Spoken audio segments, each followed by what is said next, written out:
My wife's favorite meat is lamb chops. These are pretty good sized ones. They're relatively thick.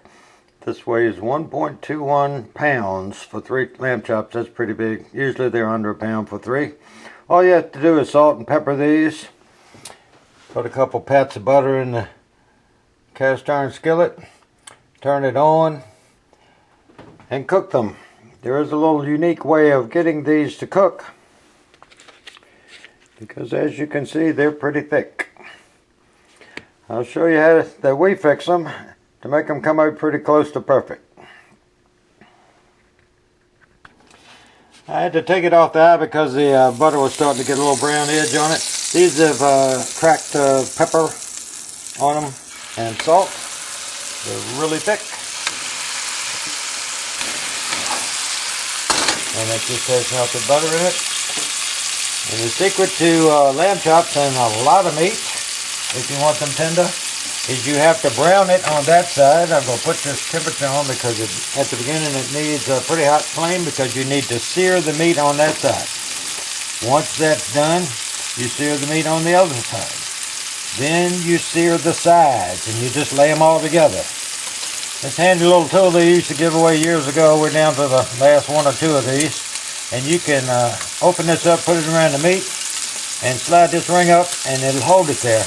Once all the sides are done, and it's been cooked a little on both sides, you set them upright with the bone down. See the bone? Like little soldiers. The heat gets into the bone and transfers up the bone and starts cooking the meat inside. These are thick chops.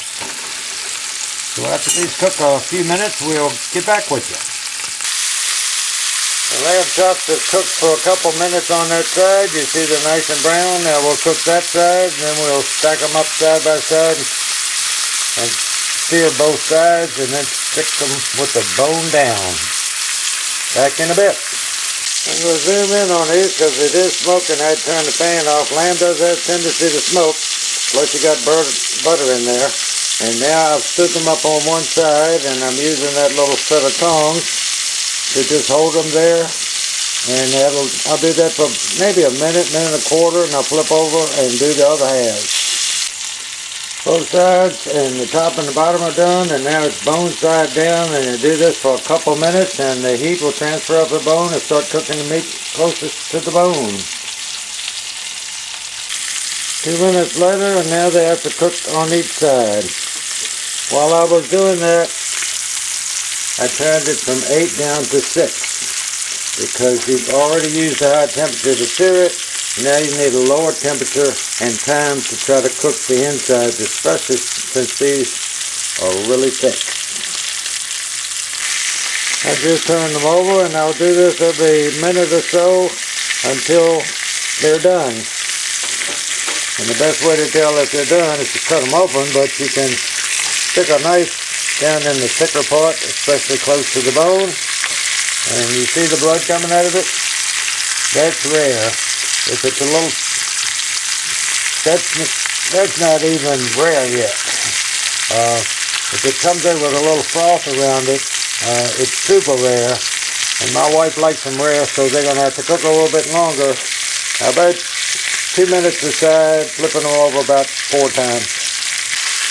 If you see that blood coming out, I've turned these 2 more since the last time, and see that thickening and different color? That might be rare. A little bit longer and it'll come out not quite that thick. And now for the real test. My bride will cut this, look in it, say cook more, or it's cooked enough. Done. That's it, see? No magic to how long to cook them. She says done.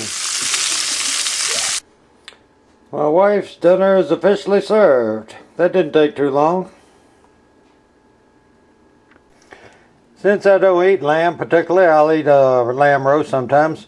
This will be my bride's lunch tomorrow. Nothing goes to waste.